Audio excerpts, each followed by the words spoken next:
Do plants have sex? Plants produce beautiful, elegant, fragrant flowers for one reason only, to have sex, and they can make babies. So yes, plants actually do have sex directly or indirectly. It is called pollination. Pollination is the process by which pollen is transferred in the reproduction of plants, thereby enabling fertilization and reproduction. It takes male and female to create a fertile egg and form a mature fruit that will give off a seed to create new life.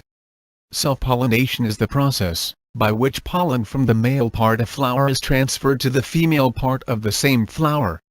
Sounds like sexual reproduction. When people pluck the sweet-smelling blooms of a plant, they are actually dismembering the reproductive organs of plants.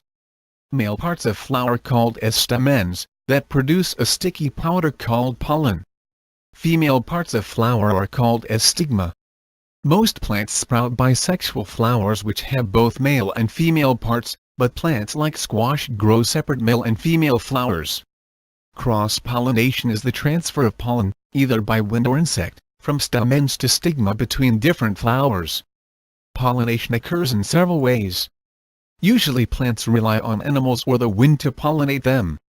When animals such as bees, butterflies, moths, flies, and hummingbirds land at the plants to get food, and get sticky pollen stuck all over themselves.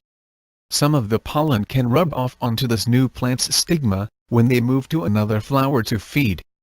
Plants that are pollinated by animals often are brightly colored and have a strong smell, to attract the animal pollinators.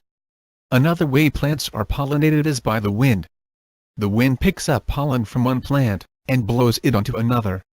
Plants that are pollinated by wind often have long stamens and pistils. Plants also have sexually transmitted diseases.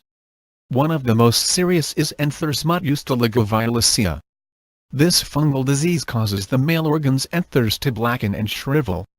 Anther smut is spread by unsanitary insect pollinators, who carry the infectious spores from one plant to another. The spores infect healthy plants during the spring flowering season, erupting in their sex organs a year later, when the plants once again enter their mating cycle. If you have a query, leave question in comment box. Click on subscribe for more interesting videos. Thank you.